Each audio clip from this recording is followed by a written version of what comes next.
Well, this breaking update is coming in from Ambala, where a car and an e-rickshaw seems to have collided. And during this collision, what is now being said, there's a young woman who was riding on that e-rickshaw fell out, and the driver then unfortunately ran over her.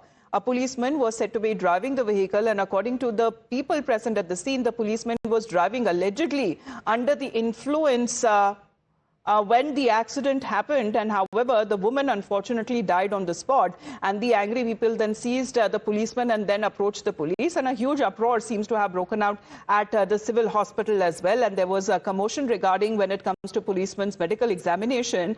However, to control the situation, extra police that have now been deployed in the area, and the policeman seems to be in an inebriated state allegedly. मेरी बहन गुड़गांव काम करती थी, वो दिल्ली अपने भाई के साथ आ रही थी।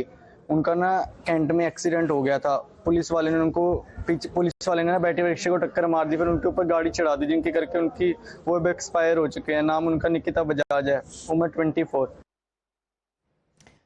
Well, in the meantime, all of these developments that have now taken place, the brother of the deceased is now talking about how unfortunate was this incident, where the locals, however, seized the alleged policeman said to be behind this incident, and he's now been handed over to the police. Manoj, police का बताया जा रहा है यहाँ पर इस matter में, बताइए आगे की कार्रवाई किस तरह से बढ़ रही है आगे, क्योंकि यहाँ पर पुलिस को ही इन्वेस्टिगेट करना पड़ेगा।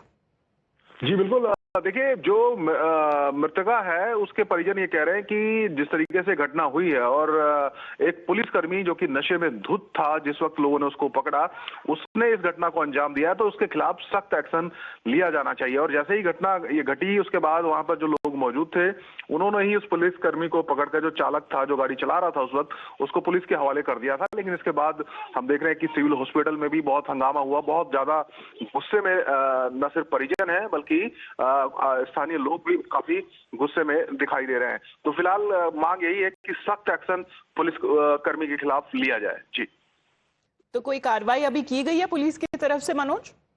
देखिए, इसमें मुकदमा दर्ज कर लिया गया है और जब घटना हुई थी उसके बाद से ही जो ड्राइवर था, यानी कि जो पुलिसकर्मी जिस पर आरोप लग रहा है, उसको पुलिस के हवाले कर दिया गया था। तो इसमें पुलिस यही कह रही है कि सख्त एक्शन इसमें लिया जाएगा और एहतियातन जो पुलिस फोर्स है वो भी सिविल अस्पताल और आसपास डिप्लॉय की गई है। जी, तो ये एक्सीडेंट आखिरकार हुआ कैसे, उसके बारे में जरा जानकारी दीजिए।